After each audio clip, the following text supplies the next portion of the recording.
বৰমণিপুৰস্থিত 16 APIR বেটেলিয়নৰ মুখ্য কাৰ্যালয়ত ৭৭ সংখ্যক গণৰাজ্য দিৱস পালন। ৰাজ্যজুৰি উদযাপন কৰা হৈছে গণৰাজ্য দিৱস। সমগ্ৰ দেশৰ লগতে আজি মৰিগাঁও জিলাৰ দলংখানস্থিত বৰমণিপুৰৰ 16 AP বিজ্ঞানৰ মুখ্য কাৰ্যালয়ত এক বৰ্ণাঢ্য কাৰ্যসূচীৰে উদযাপন কৰা হয় ৭৭ সংখ্যক গণৰাজ্য দিৱস। দলংঘাট বৰমণিপুৰৰ 16 AP বিএনৰ খেলপথাৰত 16 APIR বেটেলিয়নৰ মুখ্য কাৰ্যালয়ৰ উদ্যোগত আয়োজন কৰা হয় এই গণৰাজ্য দিৱস। ৭৭তম সংখ্যক গণৰাজ্য দিৱস উপলক্ষে আজি পতাকা উত্তোলন কৰে 16 AP বিএনৰ মুখ্য কাৰ্যালয়ৰ জ্যেষ্ঠ চিকিৎসা বিষয়া ডাক্তৰ বুৰহান উদ্দিনে। ইয়াৰ পিছতে ৰাষ্ট্ৰীয় পতাকাক সন্মান জনাই ৰাষ্ট্ৰীয় সংগীত পৰিৱেশন কৰা হয়। লগতে পেৰেড, দেশ ভক্তিমূলক গীত আৰু স্কুলীয়া ছাত্ৰ ছাত্ৰীসকলৰ মাজত খেল ধেমালিৰো আয়োজন কৰা হয়। আজিৰ এই অনুষ্ঠানত উপস্থিত থাকে কেইবাজনো বিশিষ্ট ব্যক্তিৰ লগতে অঞ্চলটোৰ বিভিন্ন বিদ্যালয়ৰ পৰা অহা ছাত্ৰ ছাত্ৰীসকল।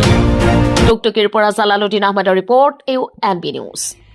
আজি ষষ্ঠদশ অসম আৰক্ষী বাহিনীৰ প্ৰাংগণত উদযাপিত ৭৭তম গণৰাজ্য দিৱসত উপস্থিত থকা বাহিনীৰ সমূহ বিষয়া, জোৱান তথা পৰিয়ালবৰ্গ, উপস্থিত থকা অতিথিসকল, শ্ৰদ্ধাৰ শিক্ষক শিক্ষয়িত্ৰীসকল, ছাত্ৰ ছাত্ৰীসকল, উপস্থিত সুধীবৃন্দ,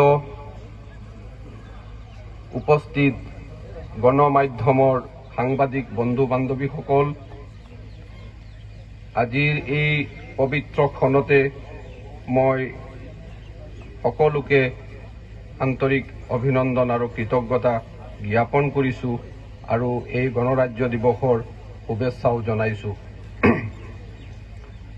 গণৰাজ্য দিৱস আমাৰ গণিত হ'ব পাৰে, তাৰ বাবে আমি আজিৰ এই ক্ষণত সকলোৱে দৃঢ় প্ৰতিজ্ঞাবদ্ধ হ'ম আৰু অনাগত দিনত আমি যাতে আমাৰ দেশখনক আৰু আগুৱাই লৈ বিশ্বগুৰুৰ আসনত অধিষ্ঠিত কৰিব পাৰোঁ, তাৰ বাবেও আমি কৰ্মপ্ৰণালী যুগুতাই আগবাঢ়ি যাম।